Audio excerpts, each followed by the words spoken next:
Well, greetings, Internet. It's got tagged a couple of weeks ago by Dual Ranger to answer these 10 questions. And DR, I'm so sorry it took me so long to get around to it. Nothing personal. Basically, I keep forgetting. So I remembered, so I thought I better do it, okay? Oh, so here we go. 10 cool questions, and let's get to it. Number one, favorite TV show? Well, for me, hands down, easy one. That's Babylon 5.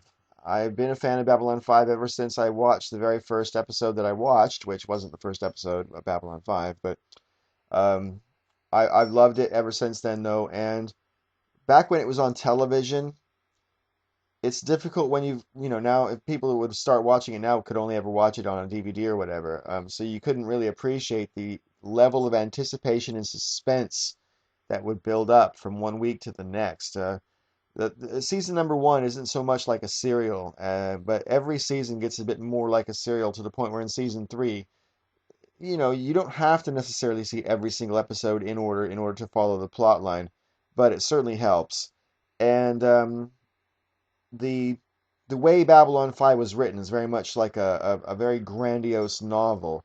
You got huge plot lines that it's like an avalanche basically. All these huge plot lines get kicked off the top of the cliff and start crashing into each other and intertwining and breaking apart into smaller plot lines. Some of them fizzle out and some of them carry all the way down to the end of the story and so on. And it's fucking major. The depth and level of topics that they cover in Babylon 5. Uh, you know, Ethical issues, also practical issues. There's funny bits in Babylon 5 if you're into, cool space scenes and spaceships. Babylon 5's got that kind of shit too. But for me personally, the main thing I took away from Babylon 5 is it really is just a great sort of video mythology of with a moral lesson that we all have choices to make, but with those choices come the responsibility of accepting the consequences of those choices. And that is the overall theme of that show, and it really shines for me. I mean, it was pretty obvious when I saw it, and it continues to be so. And I think it's really great to me as well that me and my kids sort of watched that as a family while it was on, because we talked about all these issues, and it was a good springboard for conversation on that level. So Babylon 5 by miles and miles, favorite TV show. Number two, favorite YouTube channel. Well, I have to cheat on this one because I can't just pick one. I have to pick two. If I had to pick two right at the moment, I would pick Phil Helene's because the overall quality and depth of Phil Helene's video is stunning. And whether Phil's doing ponage or his more sort of video essays or whatever you want to call them, I could listen to Phil talk about that stuff all day and night. I mean, the man is brilliant. His videos are very creative. They're beautifully crafted. And, Phil Helene's is like every single video is 10 out of 10. I mean, it's shocking. My other favorite was Coughlin 666, and obviously he's moved now to Coughlin 616, but unfortunately the library of videos and the comments that go with them have been wiped out, and to me that would be a real loss. I can't help but feel sorry about that, but I was so impressed by the variety of topics that Richard covers and the way he covers them and the sort of uh, cavalier but still very deliberate. And I mean, Richard's a pretty smart guy, and he also says an awful lot of stuff I agree with. Not necessarily the way I would say it, but yeah, I mean, yeah, I agree with most of the things that Richard says, and he's also been very supportive of my channel and so on. So Coughlin 666 was one of my favorite channels for sure. And now that he's gone down, I mean, I actually personally feel that really sucks. I understand opposing viewpoints. So, people say, oh, it's just YouTube or whatever. But no, for me, it's my channel is sacred to me. I've got my playlist for Have You See This Man, which, are really that's like a jewel to me. And it's not so much about the subscribers, it's not so much about the library of videos, because they all still exist on one computer or another. Well, maybe not all, but most of my videos still exist on my computers. So it's not about losing the videos, it's about the comments, the ratings and the views. To me, I mean, part of the history of my channel is the fact that I got vote botted 3 times, and that exists right now in the ratings. It's reflected in the ratings, and I just think that's cool. It's the evolution of a channel. To me, it's something that isn't something I could lose without caring about. So anyway, I didn't mean to digress off on that one, but it's something I've been thinking about since Moonlit Night's video yesterday. Anyway, worst habit. I rub my lips with my thumb like this. Do it all the fucking time. I do it in public sometimes without even realizing that I'm around people. I don't know why I do it. It just feels good, I guess, But yeah, I've been rubbing my lips since I was a teenager. Question number 4, worst movie ever seen? Well, it's either Life Force or Liquid Sky. Liquid Sky was a sort of electro pop pseudo chic sort of 80s movie about this chick who gets inhabited by a invisible alien that survives off of the hormones that a brain releases when they have an orgasm. And so she goes around fucking people.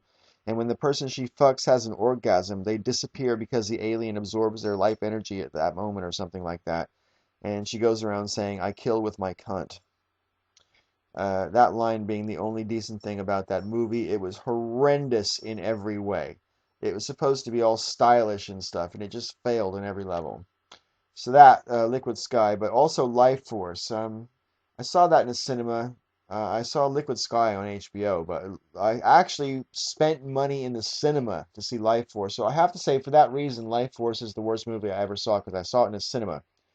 And it's about, if memory serves, or if I understood correctly, it's about these alien vampires that come to Earth in the tail of Halley's Comet to take over. And basically civilization starts falling apart. And oh, it's fucking awful. What a bad plot line. It's just, it's irredeemable. Question number 5, favorite gadget? Well, I have to admit, it's the computer that I'm recording this on right now. I take my computer to work with me and home with me, and it's with me more or less all the time, unless I'm obviously shopping or out for the evening. But other than that, I almost always have my computer. It's like a great big giant mobile phone almost. Number 6, video cameras. Well, I should have been more prepared so I could show you my video camera, but basically I got a little Kodak digital video camera for my outdoor videos that I use, and this is just a webcam that clips onto my laptop. Favorite smell? Well, I have to admit, if I'm being perfectly honest, my favorite smell is ganja, marijuana, cannabis, sativa. Yes, man, honestly, when it's growing, it's such a beautiful, beautiful smell. Most strains of grass, when they're flowering, especially about 2 or 3 weeks before harvest, fucking fantastic. Um, grass also smells great when it's dried up enough and prepared to smoke. Most kinds of grass smell pretty good to me. I love that smell. But let's just assume that I'm not allowed to say that because, of course, that is illegal. I'm going to have to go with a peace rose. Peace rose is the most beautiful flower smell I can really imagine, although I'm quite fond of honeysuckle and lilac and buddleia and a few other really sort of sweet, pungent smells. But a peace rose has just got the most perfect, beautiful smell, and they are also a beautiful flower to look at. Question number 8, next vacation. I hope will be Amsterdam, but I'm not really sure. I want to go to Amsterdam either this fall or early in the new year. And that's something that I really look forward to because I haven't been there for, well, by the time I go, it'll be 6 years, nearly. Question number 9, favorite internet meme. Well, I have to admit, my favorite internet meme is "Have you seen this man?" And that's not because I started the whole thing off. It's because I watched all the videos. I watched 500 plus videos of people drawing stick figures or other kinds of little drawings of Muhammad. And it was a fascinating experience just in terms of watching. Most people don't even consider themselves that creative, but still what they would pull out sometimes would be quite fascinating. And whether they were just stick men or more elaborate drawings, whether people chose to draw Muhammad as a terrorist or happy or whatever, it was just a really fascinating sort of exploration into both my audience and people in general. A lot of people that I never would have met otherwise, I met through Have You Seen This Man? It's not because I started it, it's because I watched all the videos, which I suppose indirectly is because I started it, because I wouldn't have watched them if I didn't start it. I might have watched a lot of them, but I would never have watched more than 500 of those fucking things. It took weeks for me to watch all those things, and basically subsumed my internet experience for a while when I was cataloging all those videos. But man, it was well worth it. And this is one of the reasons that my channel means something to me, and it's one of the reasons that I really love YouTube. Question number 10, what did you want to do when you were a kid? Well, what I wanted to do when I was a kid, I actually grew up and did. From the age of about 10 onwards, I wanted to be a radio disc jockey. And I actually started on the radio when I was 20, but I'd already been DJing from the age of 16 onwards. When I was 16, I started working at the skating rink, and about 3 or 4 months after I started working there, I started DJing there. And within 6 or 8 months after that, I was the main DJ at the skating rink, and I did that from 1978 until about 1984, I think. But I started on the radio in '83, and I did that until 1991. And started off in America, in California, moved up to Alaska for a while, then back to California, then here to Bristol, where I only worked at one radio station, which was a black music station. In America, I did pop and rock stations. But over here, I did a black station. And the station I worked at in Bristol was pretty fucking cool for the reason that it was a freeform station, which meant that all of us DJs could choose exactly what we wanted to play in the order we wanted to play it. And that is a DJ's dream come true. And as far as I knew, that didn't exist anymore on radio. So that was a pretty cool deal. But radio stations in America are strictly formatted, by the minute usually. And everything is sort of pre-programmed either by computer or by your program director who's designed, a format that you have to stick to. So yeah, but being on the radio, by the way, is the coolest job for someone with a personality like mine. Because I mean, check it out. They pay you to play music and talk.